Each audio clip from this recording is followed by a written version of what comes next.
서울 어린이병원에는 해질녘에 어스름이 깃들고 있었지만 32호 병실 안의 공기는 무거운 불안감으로 가득 차 있었다.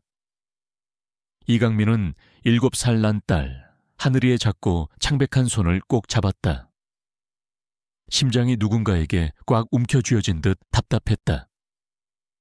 규칙적으로 울리는 심박 측정기 소리는 어린 딸의 연약한 몸을 밤낮으로 괴롭히는 희귀 심장병을 잔인하게 상기시키는 듯했다. 의사는 수술만이 하늘이의 생명을 구할 수 있는 유일한 희망이라고 말했지만 수술비는 불안정한 수입에 프리랜서 배달 기사인 강민이 감당하기에는 너무나 엄청난 액수였다. 그는 사방으로 도움을 청하고 친구와 친척들에게 돈을 빌렸지만 여전히 큰 금액이 부족했다. 순진무구하게 잠든 딸의 얼굴을 보며 강민의 마음속에는 고통스럽지만 어쩔 수 없는 결정이 내려졌다. 바로 두 부녀의 유일한 생계수단이자 동반자였던 작은 트럭을 파는 것이었다. 그것이 그가 할 수 있는 마지막 희생이었다. 이강민은 올해 38 몇 해 전 사랑하는 아내를 병으로 잃고 홀로 딸 하늘이를 키워왔다. 그의 삶은 단 한 번도 순탄했던 적이 없었다. 젊은 시절 작은 공장을 운영하며 남부럽지 않게 살았던 때도 있었지만 믿었던 친구의 배신으로 모든 것을 잃고 길거리에 나앉게 되었다. 절망 속에서도 그를 일으켜 세운 것은 갓 태어난 딸 하늘이의 존재였다. 그는 닥치는 대로 일을 했고 마침내 작은 중고 트럭 한 대를 마련하여 개인 용달 일을 시작했다. 비록 몸은 고되고 수입은 불안정했지만 그는 딸과 함께하는 소박한 행복에 감사하며 하루하루를 성실하게 살아왔다. 그에게 트럭은 단순한 생계수단 이상의 의미를 지녔다. 그것은 아내와의 마지막 추억이 담긴 물건이기도 했다. 아내가 병상에 누워있을 때 그는 이 트럭으로 아내를 병원에 데려다주고 밤늦게까지 일하며 병원비를 벌었다. 트럭의 낡은 좌석에는 아직도 아내의 희미한 온기가 남아있는 듯했고 운전석에 앉을 때마다 그는 아내와 함께했던 소중한 시간들을 떠올리곤 했다. 하지만 지금 그는 그 소중한 트럭마저 떠나보내야 할 상황에 놓인 것이었다. 하늘이의 병세는 날이 갈수록 악화되었고 수술은 단 하루도 늦출 수 없었다. 그는 이미 집 보증금까지 빼서 병원비에 보탰지만 턱없이 부족했다. 사채업자에게 손을 벌릴까도 생각했지만 그 위험한 유혹을 뿌리치고 마지막 남은 자존심과 희망인 트럭을 팔기로 결심한 것이었다. 다음 날 아침 강민은 하늘이에게는 잠시 지방에 급한 배달 일이 생겼다고 둘러대고 무거운 발걸음으로 중고차 매매 시장으로 향했다. 그의 트럭은 연식이 오래되고 킬로수도 많았지만 그는 매일같이 정성껏 관리했기에 외관은 비교적 깨끗했다. 하지만 중고차 딜리어들은 그의 절박한 사정을 눈치챈 듯 이런저런 트집을 잡으며 가격을 후려치려 했다. 아저씨, 이 차는 너무 낡아서 엔진 소리도 별로고 여기저기 긁힌 자국도 많네요. 이 정도면 우리가 가져가도 되팔기 힘들어요. 정말 급하신 것 같으니 딱 이 가격에 해드릴게요. 더는 못 드립니다. 딜러가 제시한 가격은 강민이 예상했던 것보다 훨씬 낮은 금액이었다. 수술비에는 턱없이 부족한 액수였다. 강민은 실망감과 분노의 입술을 깨물었지만 그들에게 아쉬운 소리를 하고 싶지는 않았다. 그는 다른 매매상을 몇 군데 더 돌아다녔지만 상황은 마찬가지였다. 마치 세상 모든 사람들이 그의 불행을 비웃고 이용하려 드는 것 같았다. 절망감에 휩싸여 마지막 매매상을 나서려던 순간 한 남자가 그에게 다가왔다. 그는 깔끔한 정장 차림에 지적인 분위기를 풍겼지만 어딘지 모르게 차갑고 속을 알 수 없는 눈빛을 하고 있었다. 선생님, 혹시 이 트럭 파시는 겁니까? 남자의 목소리는 낮고 차분했다. 네, 그렇습니다만 제가 이 트럭을 사고 싶습니다. 선생님께서 원하시는 가격이 있으시면 말씀해 주십시오. 웬만하면 맞춰드리겠습니다. 강민은 자신의 귀를 의심했다. 방금 전까지 그렇게 퇴짜를 놓던 낡은 트럭을 그것도 원하는 가격에 사겠다니. 혹시 사기꾼은 아닐까 하는 의심도 들었지만 남자의 진지한 표정과 말투에서는 어떤 악의도 느껴지지 않았다. 정말입니까? 하지만 이 차는 보시다시피 낡고 오래돼서 괜찮습니다. 저는 이 차가 마음에 듭니다. 그리고 선생님의 절박한 사정도 조금은 이해할 수 있을 것 같습니다. 남자의 마지막 말은 의미심장했다. 마치 강민의 모든 것을 꿰뚫어 보고 있는 듯한 느낌이었다. 강민은 잠시 망설였지만 이내 자신이 생각했던 최소한의 가격을 조심스럽게 말했다. 놀랍게도 남자는 아무런 망설임 없이 그 자리에서 현금으로 그 금액을 지불했다. 심지어는 강민이 미처 생각하지 못했던 세금 문제까지 깔끔하게 처리해 주었다. 정말 감사합니다. 이 은혜는 평생 잊지 않겠습니다. 강민은 남자에게 몇 번이고 고개를 숙여 감사 인사를 전했다. 남자는 그저 희미한 미소를 지으며 그의 어깨를 두드려줄 뿐이었다. 부디 따님 수술 잘 받으시고 건강하게 회복하시기를 바라겠습니다. 그 말을 남기고 남자는 강민의 트럭을 몰고 홀연히 사라졌다. 강민은 그가 떠난 자리를 한참 동안 멍하니 바라보았다. 마치 꿈을 꾼 것 같았다. 그는 손에 쥐어진 돈다발을 몇 번이고 확인하고 나서야 이것이 현실임을 깨달았다. 그는 곧바로 병원으로 달려가 수술비를 완납했다. 그리고 하늘이의 수술 날짜가 잡혔다. 그는 남자가 누구인지, 왜 자신에게 이런 엄청난 호의를 베풀었는지 알 수 없었지만 그저 하늘이 주신 마지막 기회라고 생각하며 감사한 마음으로 딸의 수술을 준비했다. 수술 당일 강민은 초조하게 수술실 앞을 서성이며 하늘이의 이름을 몇 번이고 되뇌었다. 그의 머릿속에는 아내와 함께했던 행복했던 시간들, 그리고 하늘이가 태어나던 순간의 감격 병마와 싸우며 힘겨워하던 딸의 작은 모습들이 주마등처럼 스쳐 지나갔다. 그는 두 손을 모아 간절히 기도했다. 제발 하늘이만은 살려달라고. 몇 시간이 흘렀을까? 수술실 문이 열리고 주치의가 나왔다. 강민은 심장이 멎는 듯한 긴장감으로 의사의 입을 바라보았다. 수술은 성공적으로 끝났습니다. 환자 상태도 안정적이고요. 정말 기적입니다. 의사의 말에 강민은 그 자리에 주저앉아 뜨거운 눈물을 흘렸다. 감사함과 안도감, 그리고 형언할 수 없는 기쁨이 그의 온몸을 휘감았다. 그는 수술실에서 나오는 하늘이의 작은 침대를 붙잡고 딸의 이마에 몇 번이고 입을 맞추었다. 하늘아, 고맙다. 정말 고맙다. 아빠 곁에 돌아와 주어서. 그의 눈물은 멈추지 않았다. 그의 삶에서 가장 길고 힘들었던 하루가 그렇게 기적처럼 지나가고 있었다. 하지만 그는 아직 알지 못했다. 그 기적 뒤에는 또 다른 놀라운 이야기가 숨겨져 있다는 것을. 그리고 그 이야기가 그의 삶을 송두리째 바꿔놓을 것이라는 것을. 하늘이의 수술이 성공적으로 끝났다는 의사의 말은 이강민에게 마치 천상의 음악처럼 들렸다. 몇 시간 동안 그의 심장을 짓누르던 거대한 바위가 한순간에 사라진 듯한 해방감이었다. 그는 중환자실 유리창 너머로 아직 마취에서 깨어나지 못한 채 작은 산소 호흡기에 의지해 잠들어 있는 하늘이의 모습을 하염없이 바라보았다.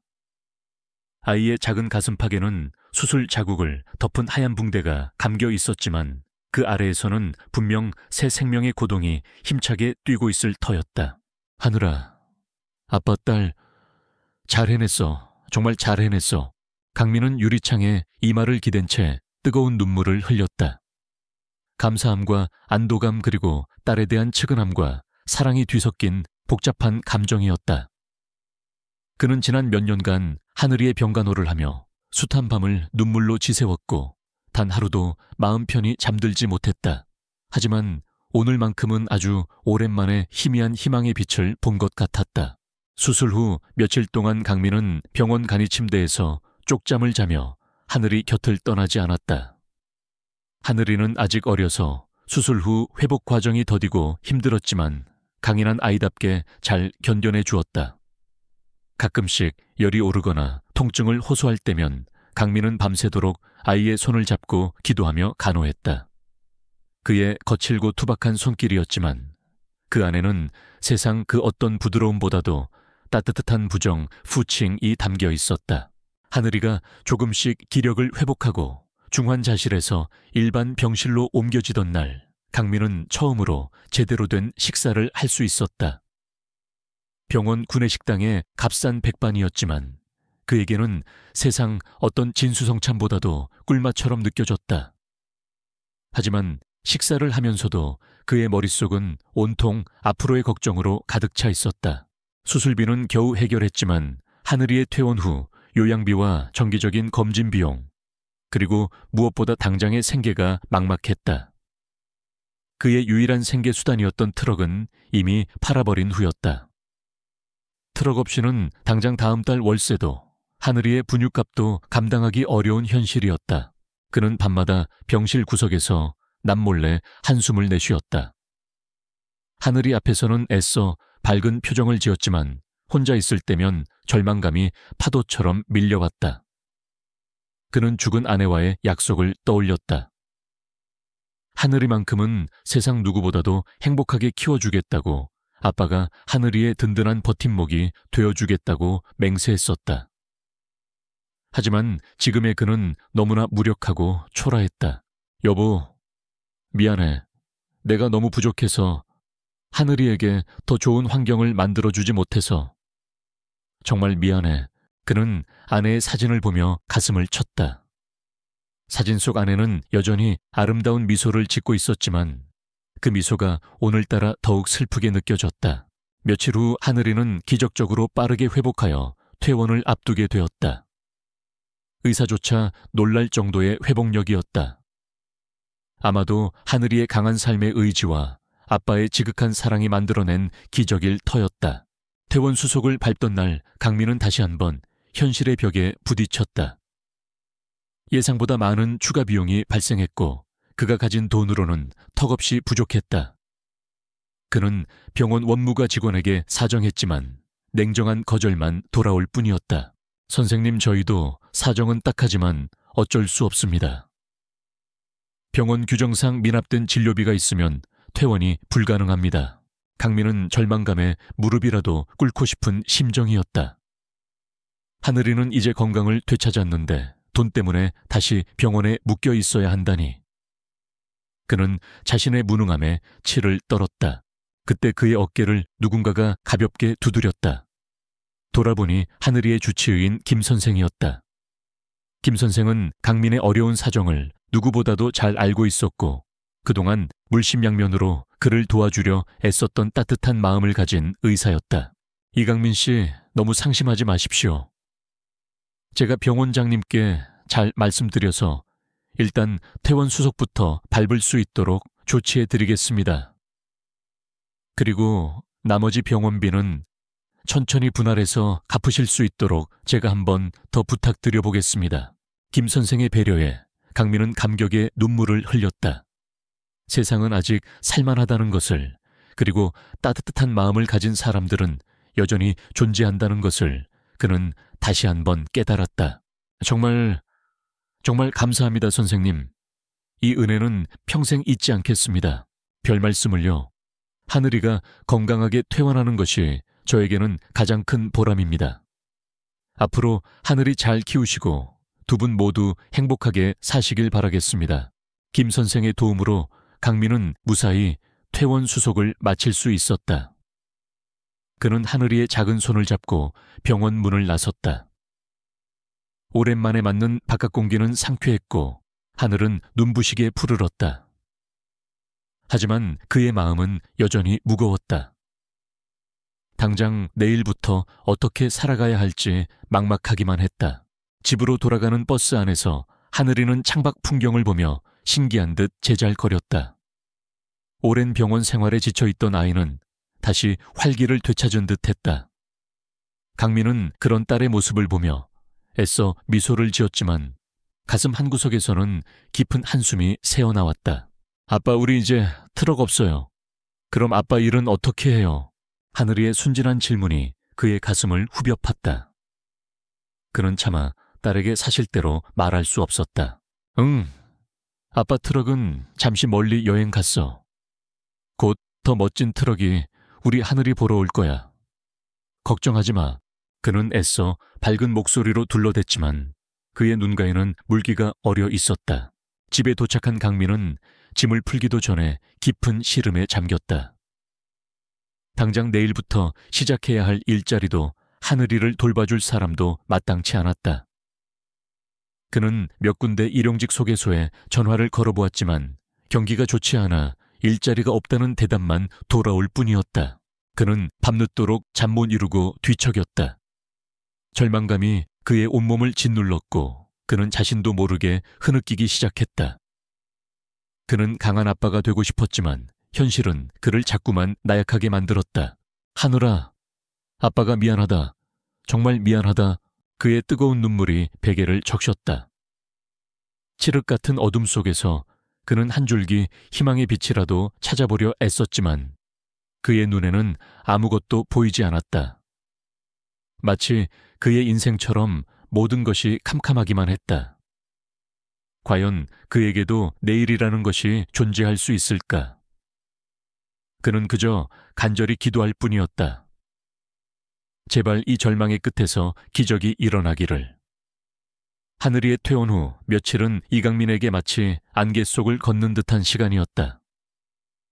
딸의 건강이 회복되었다는 기쁨도 잠시 당장의 생계를 꾸려나가야 한다는 현실적인 무게가 그의 어깨를 짓눌렀다. 트럭이 없으니 할 수 있는 일이라고는 거의 없었다. 간간히 들어오던 가구 수리 요청도 무거운 연장과 재료들을 옮길 수단이 없으니 그림의 떡이었다. 그는 매일 아침 일찍 인력시장에 나가 일거리를 찾아 헤맸지만 허탕을 치고 돌아오는 날이 더 많았다. 주머니 사정은 바닥을 드러냈고 집에는 먹을 것이라고는 얼마 남지 않은 쌀과 김치뿐이었다. 하늘이는 아직 회복 중이라 영양가 있는 음식을 먹여야 했지만 그는 딸에게 따뜻한 밥 한 끼 제대로 차려주지 못하는 자신의 무능함에 절망감을 느꼈다. 밤이면 잠든 하늘이의 얼굴을 보며 남몰래 눈물을 삼키는 날들이 이어졌다. 그는 차라리 모든 것을 포기하고 싶다는 생각까지 들었지만 자신만을 바라보는 딸의 존재가 그를 다시 한번 일으켜 세웠다. 하늘이를 위해서라도 어떻게든 살아야 한다. 그는 이를 악물었다. 하지만 암담한 현실 앞에서 그가 할 수 있는 일은 아무것도 없어 보였다. 그러던 어느 날 새벽이었다. 그날도 강민은 뜬 눈으로 밤을 지새우고 동이 트기도 전에 일거리를 찾아 나서려 집을 나섰다. 낡은 대문고리를 잡고 힘겹게 문을 열던 그의 눈앞에 믿을 수 없는 광경이 펼쳐졌다. 자신의 낡은 트럭이었다. 며칠 전 눈물을 머금고 팔아넘겼던 바로 그 트럭이 마치 아무 일도 없었다는 듯 그의 집 앞에 버젓이 세워져 있는 것이었다. 트럭은 깨끗하게 세차되어 있었고 여기저기 긁히고 찌그러졌던 부분들도 말끔하게 수리되어 있었다. 심지어 타이어까지 새 것으로 교체되어 있었다. 강민은 순간 자신의 눈을 의심했다. 너무나 간절히 바라던 나머지 헛것을 보는 것은 아닐까. 그는 떨리는 손으로 트럭의 차가운 표면을 만져보았다. 분명 현실이었다. 그의 트럭이 그의 분신과도 같았던 낡은 트럭이 다시 돌아온 것이었다. 그는 황급히 운전석 문을 열었다. 그리고 더욱 놀라운 광경을 목격했다. 운전석 위에는 예쁜 바구니에 담긴 작은 꽃다발과 함께 하얀 봉투 하나가 놓여 있었다. 봉투 안에는 정갈한 글씨로 짧은 메시지가 적힌 카드 한 장이 들어 있었다. 아버지의 사랑은 세상에서 가장 위대한 선물입니다. 당신의 여정을 계속하십시오. 저를 찾지는 마십시오. 강민은 카드를 손에 쥔 채 그 자리에 주저앉아 한참 동안 아무 말도 하지 못했다. 그의 머릿속은 혼란스러웠고 심장은 주체할 수 없이 빠르게 뛰었다. 이게 대체 무슨 일일까? 누가 이런 엄청난 일을 벌인 것일까? 그리고 왜 그는 주변을 둘러보았지만 이른 새벽이라 골목은 텅 비어 있었다. 마치 신기루처럼 나타났다가 사라진 요정의 선물 같기도 했고 아니면 누군가가 자신을 상대로 잔인한 장난을 치는 것 같기도 했다. 하지만 트럭은 분명 그의 것이었고 카드에 적힌 메시지는 따뜻한 진심을 담고 있는 듯했다.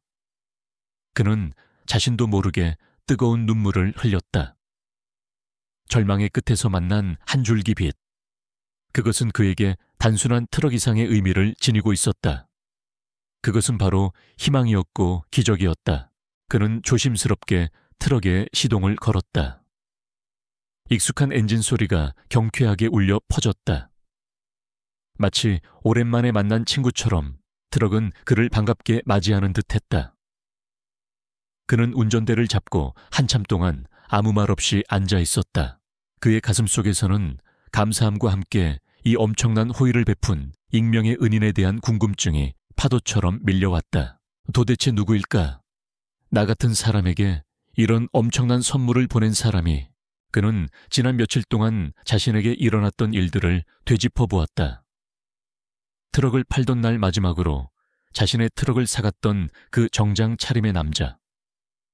어딘지 모르게 차갑고 속을 알 수 없는 눈빛을 하고 있었지만 그의 말에서는 왠지 모를 연민이 느껴졌었다.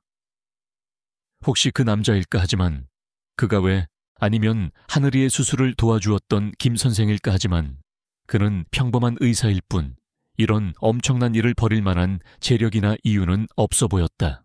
강민의 머릿속은 온갖 추측으로 복잡했지만 그 어떤 것도 명쾌한 답을 주지는 못했다. 다만 한 가지 확실한 것은 누군가가 자신과 하늘이의 어려운 사정을 알고 아무런 대가도 바라지 않고 엄청난 도움을 주었다는 사실이었다. 그는 집으로 돌아와 잠든 하늘이의 얼굴을 가만히 내려다보았다. 아이의 얼굴은 이전보다 훨씬 더 혈색이 좋아졌고 평화롭게 잠들어 있었다. 그는 딸의 이마에 가만히 입을 맞추었다. 하늘아, 이제 괜찮아. 아빠가 다시 일할 수 있게 되었어. 우리 하늘이 맛있는 것도 많이 사주고 예쁜 옷도 사주고 아무 걱정 없이 살 수 있도록 아빠가 더 열심히 일할게. 그는 마음속으로 다짐했다. 그리고 자신에게 이런 기적을 선물해준 익명의 은인에게 평생 감사하며 살아가겠다고. 언젠가 그를 다시 만나게 된다면 반드시 이 은혜를 갚겠다고. 날이 밝자 강민은 가장 먼저 하늘이를 데리고 성당을 찾았다. 그는 평소 종교를 믿지 않았지만 오늘만큼은 신에게 간절히 감사 기도를 드리고 싶었다. 그는 하늘이의 작은 손을 잡고 제단 앞에 무릎을 꿇었다. 그의 눈에서는 또다시 뜨거운 눈물이 흘러내렸다. 성당을 나온 후 그는 곧바로 일거리를 찾아 나섰다. 트럭이 생기자 예전처럼 다시 일감이 들어오기 시작했다. 그는 그 어느 때보다도 열심히 일했고 그의 얼굴에는 다시 활기가 넘쳤다. 그는 더 이상 절망하거나 좌절하지 않았다. 그에게는 지켜야 할 딸이 있었고 갚아야 할 은혜가 있었으며 그리고 무엇보다 다시 시작할 수 있다는 희망이 있었기 때문이었다. 하지만 그의 마음 한구석에는 여전히 풀리지 않는 의문이 남아 있었다. 과연 누가 어떤 이유로 자신에게 이런 엄청난 호의를 베푼 것일까? 그리고 카드에 적힌 나를 찾지 마십시오라는 메시지는 또 어떤 의미를 담고 있는 것일까? 그는 이 모든 것이 단순한 우연이나 선행이 아닐 수도 있다는 생각을 떨쳐버릴 수 없었다. 어쩌면 이 기적 뒤에는 그가 알지 못하는 또 다른 이야기가 숨겨져 있는 것은 아닐까. 그는 언젠가 그 비밀을 밝혀내고 싶다는 강한 열망을 느꼈다. 그리고 그 열망은 그의 삶의 또 다른 파장을 몰고 올 예고편과도 같았다. 기적처럼 돌아온 트럭 덕분에 이강민의 삶은 다시금 희망의 궤도에 오르기 시작했다. 그는 이전보다 더욱 열심히 일했고 하늘이의 건강도 눈에 띄게 좋아졌다. 매일 아침 딸의 밝은 웃음소리를 들으며 일터로 향하는 그의 발걸음은 그 어느 때보다 가볍고 활기찼다. 하지만 그의 마음 한구석에는 여전히 풀리지 않는 의문과 함께 익명의 은인에 대한 깊은 감사함과 궁금증이 자리 잡고 있었다. 아버지의 사랑은 세상에서 가장 위대한 선물입니다. 당신의 여정을 계속하십시오. 저를 찾지는 마십시오. 그 짧지만 강렬했던 메시지는 매일 밤 그의 꿈속에 나타나 맴돌았다. 그는 도저히 그 은인을 찾지 않고는 견딜 수가 없었다. 비록 찾지 말라는 당부가 있었지만 이 엄청난 호의를 받고 가만히 있을 수만은 없는 노릇이었다. 그는 최소한 감사의 인사라도 전하고 싶었고 혹시라도 그에게 어떤 어려운 사정이라도 있다면 자신이 도울 수 있는 일이 있는지 알아보고 싶었다. 강민은 가장 먼저 트럭을 팔았던 중고차 매매 시장을 다시 찾아갔다. 그는 그곳에서 자신에게 트럭을 사갔던 정장 차림의 남자에 대해 물었지만 딜러들은 하나같이 고개를 저었다. 글쎄요. 워낙 많은 손님들이 오가는 곳이라 정확히 기억나지는 않네요. 하지만 그렇게 통 크게 현금으로 차를 사가는 분은 흔치 않은데. 혹시 무슨 문제라도 있으신가요? 강민은 실망감을 감추지 못하고 발길을 돌려야 했다. 그는 혹시나 하는 마음에 매매시장 주변의 CCTV를 확인해 볼 수 없을까 수소문했지만 개인정보 보호 문제로 쉽지 않았다. 그는 포기하지 않고 자신이 트럭을 판 날짜와 시간을 기억해내어 주변 상인들에게 그 남자를 본 적이 없는지 묻고 다녔다. 하지만 며칠 동안의 노력에도 불구하고 이렇다 할 단서는 찾을 수 없었다. 그 남자는 마치 연기처럼 사라져버린 듯했다. 한편 수수께끼의 트럭 구매자이자 반환자였던 최지원 회장은 자신의 거대한 사무실에서 창밖을 내다보며 깊은 생각에 잠겨 있었다. 그는 대한민국 최고의 IT 기업 넥스트 이노베이션의 창업주의자 회장이었지만 대외적으로는 거의 모습을 드러내지 않는 은둔의 경영자로 알려져 있었다. 그의 성공 신화 뒤에는 남모를 아픔과 고독이 숨겨져 있었다. 젊은 시절 그 역시 가난과 절망 속에서 힘겨운 시간을 보냈고 사랑하는 아내와 어린 아들을 불의의 사고로 잃은 뼈아픈 경험도 가지고 있었다. 그가 이강민의 사연을 알게 된 것은 아주 우연한 계기였다. 그의 충직한 비서인 윤 실장이 개인적인 용무로 중고차 매매 시장에 들렀다가 딸의 수술비를 위해 마지막 남은 트럭마저 팔아야 하는 한 아버지의 절박한 모습을 목격하게 된 것이었다. 윤 실장은 평소 최지원 회장의 남다른 자선 철학을 잘 알고 있었기에 이 사실을 조심스럽게 그에게 보고했다. 최지원 회장은 이강민의 사연을 듣는 순간 마치 자신의 과거를 보는 듯한 강렬한 동질감을 느꼈다. 그 역시 어린 아들이 희귀병으로 사경을 헤맬 때 돈이 없어 발만 동동 굴렀던 처절한 기억을 가지고 있었다. 비록 아들은 결국 그의 곁을 떠났지만 그는 그때의 절박함과 무력감을 평생 잊지 못하고 있었다. 그 트럭 내가 사겠네. 그리고 깨끗하게 수리해서 원래 주인에게 돌려주게. 대신 내 정체는 절대 밝히지 말게. 그리고 이 카드도 함께 전해주게나. 최지원 회장은 윤 실장에게 지시하며 자신의 서랍 속에서 오래된 만년필을 꺼내 카드에 짧은 메시지를 적었다. 그것은 바로 강민이 발견했던 그 메시지였다. 그에게는 이강민의 부성애가 과거 자신이 아들에게 미쳐 다 해주지 못했던 사랑을 대신하는 것처럼 느껴졌고 그의 여정을 몰차 응원해주고 싶었던 것이었다. 강민은 며칠 동안의 수소문에도 별다른 성과를 얻지 못하자 점차 지쳐갔다. 어쩌면 정말로 그 은인은 자신을 찾기를 원치 않는 것일지도 모른다는 생각도 들었다. 그는 일단 하늘이의 건강이 완전히 회복될 때까지는 이 문제를 잠시 잊고 자신의 일에만 집중하기로 마음먹었다. 하지만 운명은 그들을 다시 한번 연결시켜 주려는 듯 예기치 않은 방향으로 흘러가고 있었다.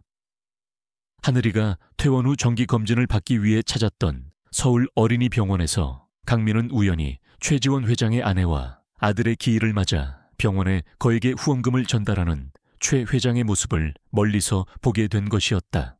처음에는 그저 성공한 기업가의 선행 정도로만 생각했지만 강민은 최 회장의 얼굴에서 어딘지 모르게 낯익은 느낌을 받았다.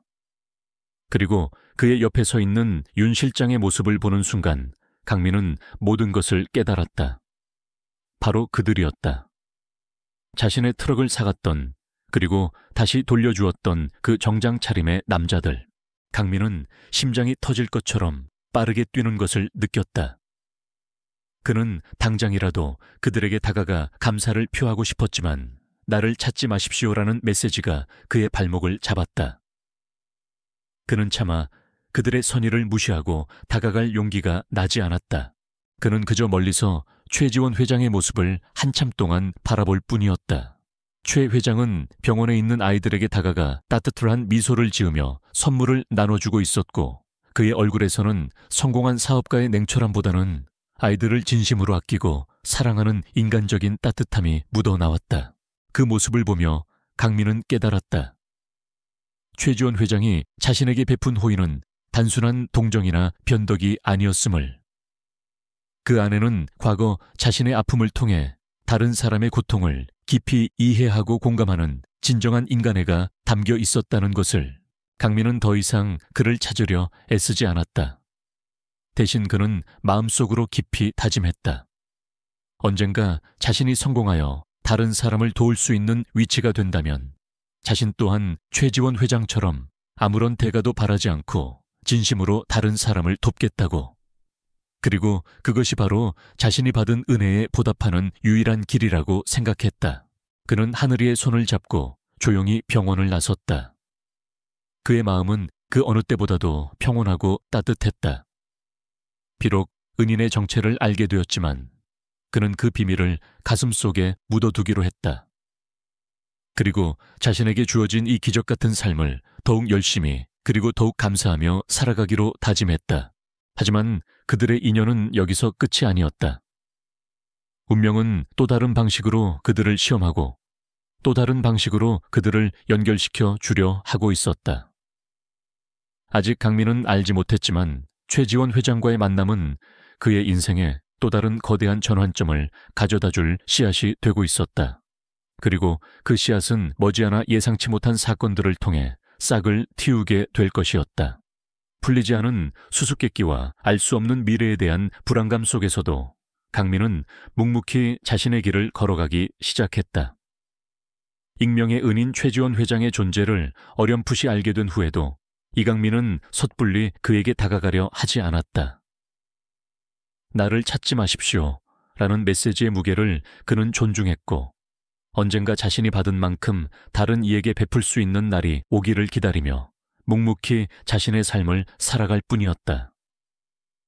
돌아온 트럭은 그의 든든한 동반자이자 희망의 상징이 되었고, 그는 이전보다 더욱 부지런히 일하며 하늘이의 치료와 양육에 전념했다. 하늘이는 퇴원 후에도 한동안 통원 치료와 약물 치료를 병행해야 했지만 아빠의 지극한 사랑과 보살핌 덕분에 하루가 다르게 건강을 회복해갔다. 아이의 얼굴에는 다시금 해맑은 웃음꽃이 피어났고 집안에는 생기가 넘쳤다. 강민은 그런 딸의 모습을 보며 세상 그 무엇과도 바꿀 수 없는 행복을 느꼈다. 하지만 세상 일이라는 것이 늘 그렇듯 예기치 않은 행운 뒤에는 또 다른 시련이 그림자처럼 따라오기도 했다. 강민의 기적 같은 사연, 즉 딸의 수술비를 위해 마지막 남은 트럭을 팔았는데 그 트럭이 마치 선물처럼 깨끗하게 수리되어 돌아왔다는 이야기가 동네 사람들 사이에서 입소문을 타기 시작한 것이었다. 처음에는 그저 강민 씨 운도 좋지, 하늘이 도왔나 보네 정도의 반응이었지만 이야기가 점점 부풀려지고 왜곡되면서 상황은 엉뚱한 방향으로 흘러가기 시작했다. 어떤 사람들은 강민이 엄청난 유산을 상속받았다거나 숨겨진 재력가와 비밀스러운 관계를 맺고 있다는 식의 억측을 늘어놓았고, 또 어떤 사람들은 그의 불행을 이용하여 동정심을 유발한 후 거액의 후원금을 가로챘다는 악의적인 소문을 퍼뜨리기도 했다. 특히 과거 강민에게 돈을 빌려주고 악착같이 이자를 받아내던 사채업자 박 사장은 강민에게 갑자기 큰돈이 생겼다는 소문을 듣고 다시 그의 주변을 어슬렁거리기 시작했다. 이강민 씨 오랜만이네. 요즘 아주 좋은 일이 있으시다면서 하늘이 수술도 잘 끝났다고 들었고 없어진 줄 알았던 트럭도 다시 생겼다며 역시 사람은 착하게 살아야 복을 받는다니까. 허허, 박 사장은 능글맞은 미소를 지으며 강민에게 접근했다. 그는 마치 오랜 친구라도 만난 것처럼 친근하게 굴었지만 그의 눈빛에는 탐욕과 시기심이 번뜩이고 있었다. 그동안 내가 이강민 씨 사정 딱해서 이자도 제대로 못 받고 있었는데 이제 형편도 좀 나아졌으니 슬슬 밀린 원금이랑 이자 좀 갚아야 하지 않겠어. 사람 사이에 신용이라는 게 있잖아. 안 그래? 강민은 박 사장의 뻔뻔한 요구에 기가 막혔지만 섣불리 그와 척을 지고 싶지는 않았다. 그는 최대한 정중하게 자신의 어려운 사정을 설명하고 시간을 좀 더 달라고 부탁했지만 박 사장은 막무가내였다. 그는 매일같이 강민의 집을 찾아와 행패를 부리고 심지어는 어린 하늘이에게까지 겁을 주며 돈을 요구했다. 설상가상으로 강민과 같은 지역에서 용달 일을 하던 몇몇 경쟁업자들까지 그를 시기하고 음해하기 시작했다. 그들은 강민이 부정한 방법으로 일감을 따내고 있다거나 다른 사람의 불행을 이용하여 동정표를 얻으려 한다는 식의 헛소문을 퍼뜨리며 그의 영업을 방해했다. 어떤 날은 그의 트럭 타이어에 몰래 구멍을 내거나 배달해야 할 물건들을 훔쳐가는 비열한 짓까지 서슴지 않았다. 강민은 하루아침에 쏟아지는 억측과 비난 그리고 현실적인 위협들 앞에서 다시 한번 깊은 절망감에 빠졌다. 그는 자신에게 찾아온 작은 행운이 오히려 더 큰 불행을 불러온 것은 아닌지 자책하기도 했다. 그는 이 모든 것을 혼자 감당하기에는 너무나 벅찼고 누구에게도 속 시원히 털어놓을 수 없는 답답함에 가슴을 쳤다. 하지만 그는 주저앉을 수 없었다. 그에게는 지켜야 할 딸 하늘이가 있었고 익명의 은인에게 받은 과분한 사랑에 보답해야 할 의무도 있었다. 그는 다시 한번 용기를 내어 이 모든 어려움에 정면으로 맞서 싸우기로 결심했다. 그는 가장 먼저 박 사장의 횡포에 대응하기 위해 법적인 도움을 알아보기 시작했다. 다행히 하늘이의 주치의였던 김 선생이 소개해준 시민단체의 무료 법률 상담을 통해 박 사장의 불법적인 채권 추심 행위에 대해 고소할 수 있다는 사실을 알게 되었다. 그는 용기를 내어 경찰서에 박 사장을 고소했고 경찰은 즉시 수사에 착수했다. 또한 그는 자신을 음해하는 경쟁업자들의 방해 공작에도 굴하지 않고 더욱 성실하고 정직하게 일했다. 그는 고객들에게 항상 친절하고 신속하게 배달 서비스를 제공했고 그의 진심은 조금씩 사람들의 마음을 움직이기 시작했다. 그를 믿고 지지해주는 단골 고객들이 늘어났고 그의 성실함과 정직함은 오히려 업계에서 좋은 평판을 얻는 계기가 되었다. 하지만 강민의 시련은 여기서 끝나지 않았다. 박 사장은 경찰 조사를 받게 되자 앙심을 품고 더욱 악랄한 방법으로 그를 괴롭히기 시작했다. 그는 사람을 시켜 강민의 트럭을 고의로 파손시키거나 하늘이가 다니는 유치원 주변에 험악한 분위기를 조성하여 그들을 불안하게 만들었다. 심지어는 강민이 아동학대를 하고 있다는 식의 허위 사실을 아동보호기관에 신고하는 파렴치한 짓까지 저질렀다. 강민은 연이어 터지는 악재들 앞에서 거의 모든 것을 포기하고 싶은 심정이었다. 그는 자신이 과연 이 모든 것을 감당할 수 있을지 자신이 없었고 딸 하늘이에게 더 이상 상처를 주고 싶지 않았다. 그는 밤마다 괴로워하며 술로 시름을 달랬고 그의 얼굴에서는 웃음기가 사라져갔다. 최수연 회장은 윤 실장을 통해 간간히 강민의 소식을 전해 듣고 있었다. 그녀는 강민이 겪고 있는 어려움에 대해 안타까움을 느끼면서도 섣불리 그의 일에 직접적으로 개입하는 것을 망설였다. 그녀는 강민이 스스로 이 시련을 이겨내고 더욱 강인한 사람으로 성장하기를 바랐고 또한 자신의 도움이 오히려 그에게 또 다른 부담이나 오해를 불러일으킬 수 있다는 것을 염려했기 때문이었다. 하지만 강민의 상황이 점점 더 악화되고 있다는 것을 알게 되자 그녀는 더 이상 방관할 수만은 없다고 판단했다. 그녀는 익명의 후원자라는 사실을 숨긴 채 자신이 후원하는 시민단체를 통해 강민에게 법률적인 지원과 함께 경제적인 도움을 제공하기로 결심했다.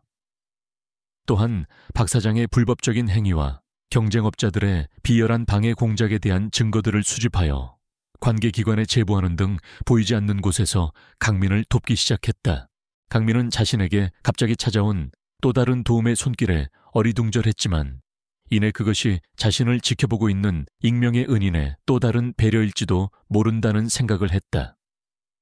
그는 다시 한번 용기를 내어 일어섰고 자신을 믿고 지지해주는 사람들의 도움을 받아 이 모든 어려움을 헤쳐나가기 시작했다. 법적인 절차가 진행되면서 박 사장의 불법적인 채권 추심 행위와 협박 사실이 드러났고 그는 결국 법의 심판을 받게 되었다. 강민을 음해하던 경쟁업자들 역시 그들의 비열한 행각이 밝혀지면서 업계에서 신뢰를 잃고 고립되었다.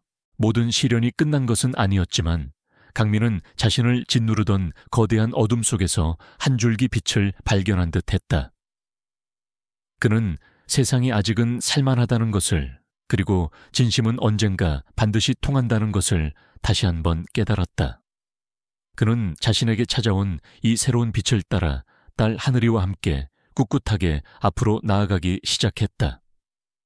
그의 마음속에는 여전히 풀리지 않은 수수께끼와 함께 언젠가 반드시 그 은인을 만나 감사의 마음을 전하고 싶다는 간절한 바람이 자리 잡고 있었다. 그리고 그 바람은 머지않아 또 다른 운명적인 만남을 예고하고 있었다.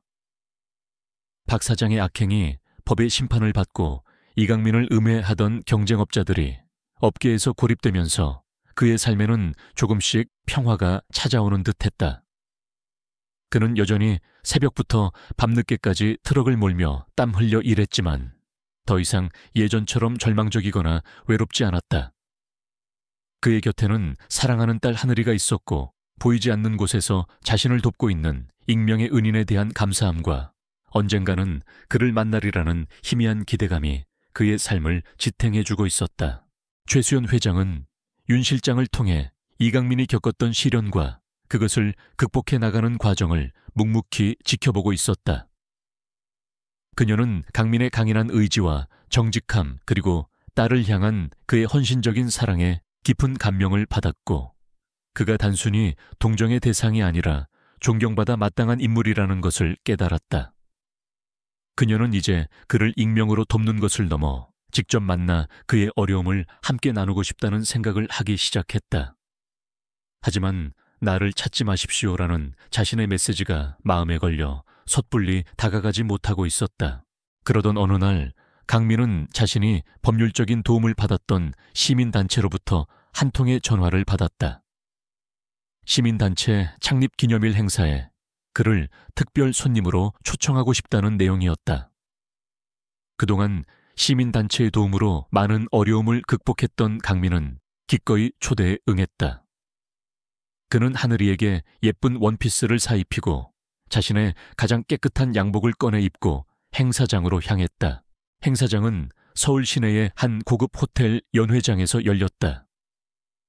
수많은 정재계 인사들과 유명인들이 참석하여 자리를 빛내고 있었고 화려한 샹들리에와 아름다운 음악은 강민 부녀를 조금은 위축되게 만들었다.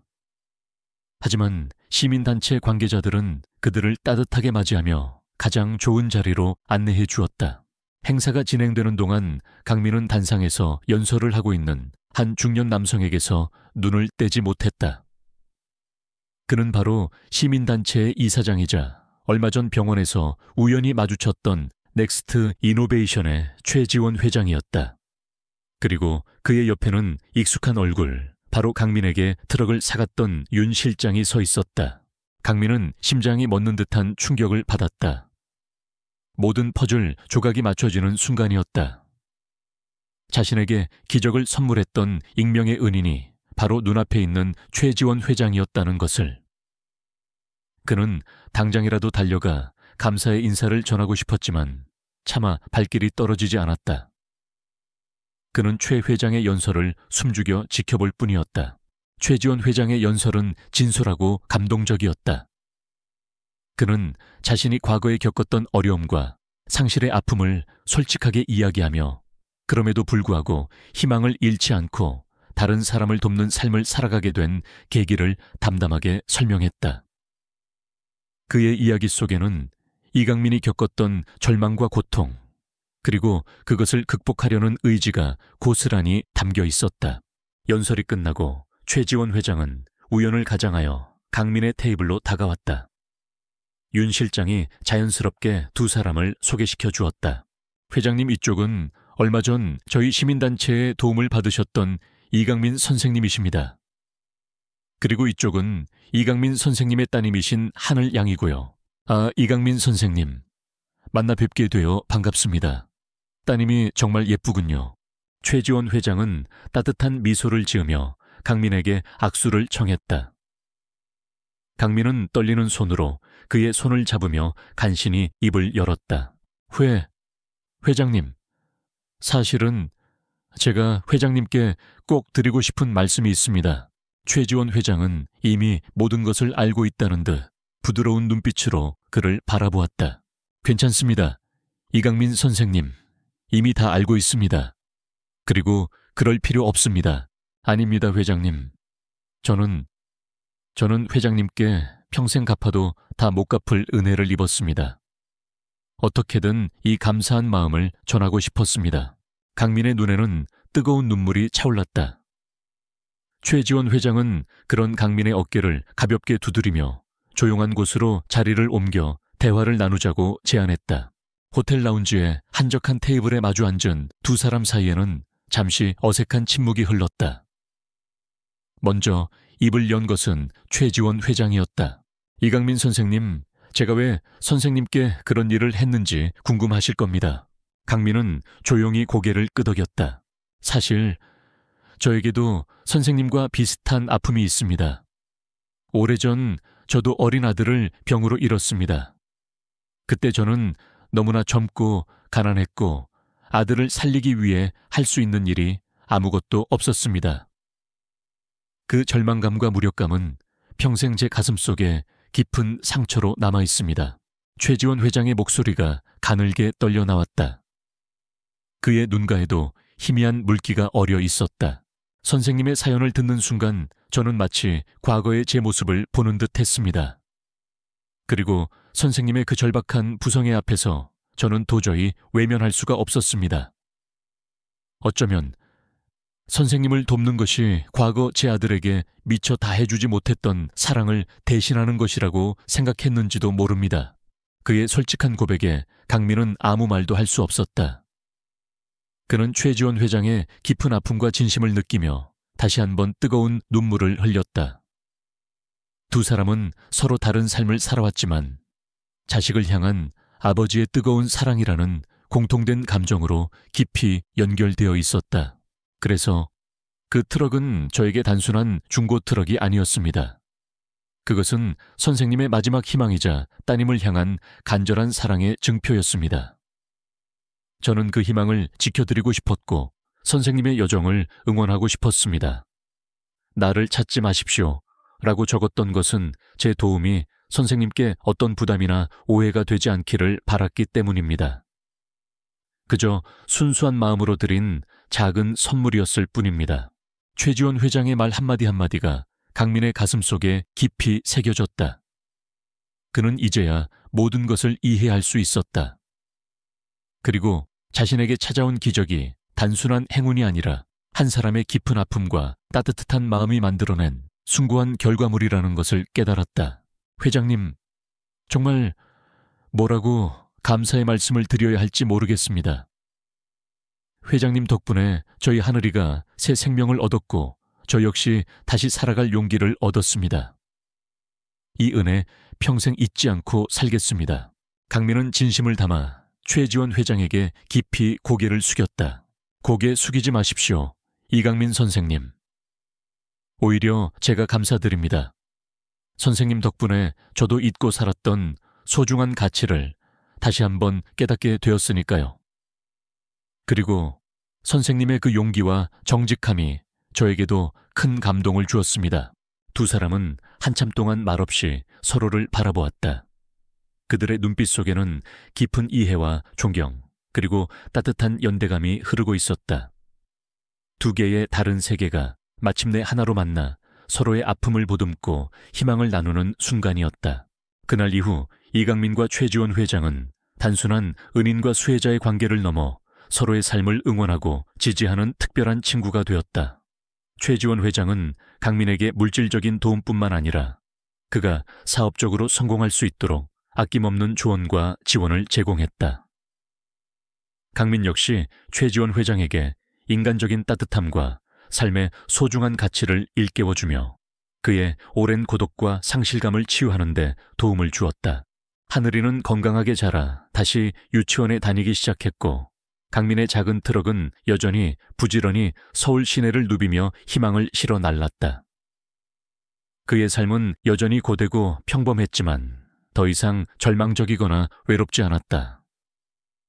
그에게는 사랑하는 딸이 있었고 든든한 친구가 있었으며 그리고 무엇보다 세상을 향한 따뜻한 마음과 꺼지지 않는 희망의 불꽃이 타오르고 있었기 때문이었다. 한 사람의 작은 선행이 만들어낸 기적. 그 기적은 또 다른 사랑과 희망을 낳으며 세상 가장 낮은 곳까지 따뜻한 온기를 전파하고 있었다. 그리고 그 온기의 중심에는 평범하지만 위대한 아버지 이강민이 있었다. 최지원 회장과의 운명적인 만남 이후 이강민의 삶에는 이전과는 비교할 수 없는 따뜻한 변화의 바람이 불어오기 시작했다. 그는 더 이상 혼자가 아니었다. 그의 곁에는 사랑하는 딸 하늘이뿐만 아니라 삶의 무게를 함께 나누고 서로를 응원하는 진정한 친구 최지원 회장이 있었기 때문이었다. 두 사람은 나이와 사회적 지위의 차이를 뛰어넘어 서로의 아픔을 공유하고 진심으로 소통하며 깊은 우정을 쌓아나갔다. 최지원 회장은 강민에게 직접적인 경제적 지원보다는 그가 스스로 자립하여 하늘이와 함께 안정적인 삶을 꾸려나갈 수 있도록 실질적인 도움을 제공하는 데 더 큰 의미를 두었다. 그는 강민의 뛰어난 손재주와 성실함을 눈여겨보고 자신이 운영하는 넥스트 이노베이션의 자회사 중 하나인 친환경 가구 제작 회사에 그를 정식 직원으로 채용했다. 강민은 그곳에서 자신의 재능을 마음껏 펼치며 혁신적인 디자인과 뛰어난 품질의 가구들을 만들어냈고 그의 작품들은 곧 시장에서 좋은 반응을 얻으며 회사의 성장에 크게 기여했다. 강민은 새로운 직장에서 이전보다 훨씬 안정적인 수입을 얻게 되었지만 결코 자만하거나 나태해지지 않았다. 그는 여전히 새벽 일찍 일어나 부지런히 일했고 퇴근 후에는 하늘이와 함께 시간을 보내며 소박하지만 행복한 가정을 꾸려나갔다. 그는 최지원 회장에게 받은 은혜에 보답하는 가장 좋은 방법은 자신이 맡은 일에 최선을 다하고 하늘이를 훌륭하게 키워내는 것이라고 생각했다. 하늘이는 아빠의 사랑과 최지원 할아버지의 따뜻한 관심 속에서 건강하고 밝게 자라났다. 수술 후유증도 거의 없이 완쾌되었고 다시 유치원에 다니며 친구들과 신나게 뛰어놀았다. 최지원 회장은 하늘이를 친손녀처럼 아꼈고 주말이면 강민 부녀를 자신의 집으로 초대하여 함께 식사를 하거나 자신의 개인 미술관이나 공연장에 데려가 다양한 문화체험의 기회를 제공해주기도 했다. 하늘이는 최지원 할아버지를 키다리 할아버지라고 부르며 무척 따랐고 세 사람은 마치 진짜 가족처럼 서로에게 없어서는 안 될 소중한 존재가 되어갔다. 시간이 흘러 강민은 회사에서 능력을 인정받아 디자인 팀장으로 승진하게 되었고 그의 삶은 이전과는 비교할 수 없을 만큼 안정되고 풍요로워졌다. 그는 더 이상 딸의 병원비나 다음 달 월세를 걱정하지 않아도 되었고 하늘이에게 원하는 것은 무엇이든 해줄 수 있는 떳떳한 아빠가 되었다. 하지만 그는 자신이 과거에 겪었던 어려움을 결코 잊지 않았다. 그는 매달 수입의 일부를 떼어 자신과 비슷한 처지에 있는 어려운 이웃들을 돕는 데 사용했고 특히 희귀병을 앓고 있는 아이들을 위한 후원 활동에도 적극적으로 참여했다. 그는 최지원 회장에게 받은 따뜻한 사랑과 나눔의 정신을 이제는 자신이 다른 사람들에게 되돌려주고 있었던 것이다. 어느덧 하늘이가 초등학교에 입학하게 되는 날, 강민은 감격에 겨워 눈시울을 붉혔다. 그는 예쁘게 교복을 차려입은 하늘이의 손을 잡고 학교로 향하며 지난 몇 년간 자신들에게 일어났던 기적 같은 일들을 떠올렸다. 절망의 끝에서 만난 한 줄기 빛, 그리고 그 빛을 따라 걷다 보니 어느새 이렇게 행복한 오늘을 맞이하게 된 것이었다. 입학식이 끝나고 강민과 하늘이 그리고 최지원 회장은 함께 기념사진을 찍었다. 사진 속에서 세 사람은 세상 그 누구보다도 행복한 미소를 짓고 있었다. 그 미소는 지난 시련을 이겨낸 자만이 가질 수 있는 강인함과 서로를 향한 깊은 사랑과 감사의 마음을 담고 있었다. 그날 저녁 최지원 회장은 강민 부녀를 자신의 집으로 초대하여 조촐한 축하 파티를 열어주었다. 그는 강민에게 자신이 아끼던 오래된 만년필을 선물하며 말했다. 이강민 팀장 자네는 정말 대단한 사람이야. 자네의 성실함과 정직함, 그리고 무엇보다 하늘이를 향한 그 뜨거운 사랑이 내게도 큰 감동과 용기를 주었네. 앞으로도 지금처럼 세상을 향한 따뜻한 마음을 잃지 않고 더 많은 사람들에게 희망을 주는 사람이 되길 바라네. 강민은 최지원 회장의 진심 어린 격려에 다시 한번 뜨거운 눈물을 흘렸다. 그는 이 모든 것이 꿈만 같았고 자신에게 주어진 이 과분한 행복에 어떻게 보답해야 할지 몰랐다. 회장님, 정말 감사합니다. 회장님께서 베풀어 주신 은혜와 가르침 평생 잊지 않고 살겠습니다. 그리고 저 또한 회장님처럼 다른 사람들에게 희망을 나누어 줄 수 있는 사람이 되도록 노력하겠습니다. 두 사람의 따뜻한 대화를 지켜보던 하늘이가 해맑은 목소리로 말했다. 아빠 기다리 할아버지, 하늘이도 커서 아빠랑 할아버지처럼 멋진 사람 될 거예요.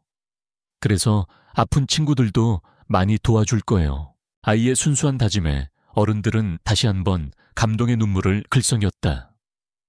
작은 트럭 한 대로 시작되었던 절박한 아버지의 사랑 이야기는 이제 더 큰 사랑과 희망의 이야기로 이어져 세상 가장 낮은 곳까지 따뜻한 온기를 전파하고 있었다. 그들의 삶은 여전히 때로는 힘들고 고단하겠지만 더 이상 절망적이거나 외롭지 않을 것이었다. 그들에게는 서로를 아끼고 사랑하는 가족과 친구가 있었고 세상을 향한 따뜻한 마음과 꺼지지 않는 희망의 불꽃이 가슴속에서 타오르고 있었기 때문이었다. 한 사람의 희생적인 사랑과 또 다른 한 사람의 조건 없는 선행이 만들어낸 기적. 그 기적은 마치 잔잔한 호수에 던져진 작은 돌멩이처럼 아름다운 파문을 일으키며 세상을 조금 더 따뜻하고 살기 좋은 곳으로 만들어가고 있었다. 그리고 그 중심에는 평범하지만 위대한 아버지 이강민과 그의 사랑스러운 딸 하늘이, 그리고 그들을 묵묵히 응원하는 키다리 할아버지 최지원의 아름다운 이야기가 계속되고 있었다. 최지원 회장과의 운명적인 만남 이후 이강민의 삶에는 이전과는 비교할 수 없는 따뜻한 변화의 바람이 불어오기 시작했다. 그는 더 이상 혼자가 아니었다. 그의 곁에는 사랑하는 딸 하늘이뿐만 아니라 삶의 무게를 함께 나누고 서로를 응원하는 진정한 친구 최지원 회장이 있었기 때문이었다. 두 사람은 나이와 사회적 지위의 차이를 뛰어넘어 서로의 아픔을 공유하고 진심으로 소통하며 깊은 우정을 쌓아나갔다. 최지원 회장은 강민에게 직접적인 경제적 지원보다는 그가 스스로 자립하여 하늘이와 함께 안정적인 삶을 꾸려나갈 수 있도록 실질적인 도움을 제공하는 데 더 큰 의미를 두었다. 그는 강민의 뛰어난 손재주와 성실함을 눈여겨보고 자신이 운영하는 넥스트 이노베이션의 자회사 중 하나인 친환경 가구 제작 회사에 그를 정식 직원으로 채용했다. 강민은 그곳에서 자신의 재능을 마음껏 펼치며 혁신적인 디자인과 뛰어난 품질의 가구들을 만들어냈고 그의 작품들은 곧 시장에서 좋은 반응을 얻으며 회사의 성장에 크게 기여했다. 강민은 새로운 직장에서 이전보다 훨씬 안정적인 수입을 얻게 되었지만 결코 자만하거나 나태해지지 않았다. 그는 여전히 새벽 일찍 일어나 부지런히 일했고 퇴근 후에는 하늘이와 함께 시간을 보내며 소박하지만 행복한 가정을 꾸려나갔다. 그는 최지원 회장에게 받은 은혜에 보답하는 가장 좋은 방법은 자신이 맡은 일에 최선을 다하고 하늘이를 훌륭하게 키워내는 것이라고 생각했다. 하늘이는 아빠의 사랑과 최지원 할아버지의 따뜻한 관심 속에서 건강하고 밝게 자라났다. 수술 후유증도 거의 없이 완쾌되었고 다시 유치원에 다니며 친구들과 신나게 뛰어놀았다. 최지원 회장은 하늘이를 친손녀처럼 아꼈고 주말이면 강민 부녀를 자신의 집으로 초대하여 함께 식사를 하거나 자신의 개인 미술관이나 공연장에 데려가 다양한 문화체험의 기회를 제공해 주기도 했다. 하늘이는 최지원 할아버지를 키다리 할아버지라고 부르며 무척 따랐고 세 사람은 마치 진짜 가족처럼 서로에게 없어서는 안 될 소중한 존재가 되어갔다. 시간이 흘러 강민은 회사에서 능력을 인정받아 디자인 팀장으로 승진하게 되었고 그의 삶은 이전과는 비교할 수 없을 만큼 안정되고 풍요로워졌다.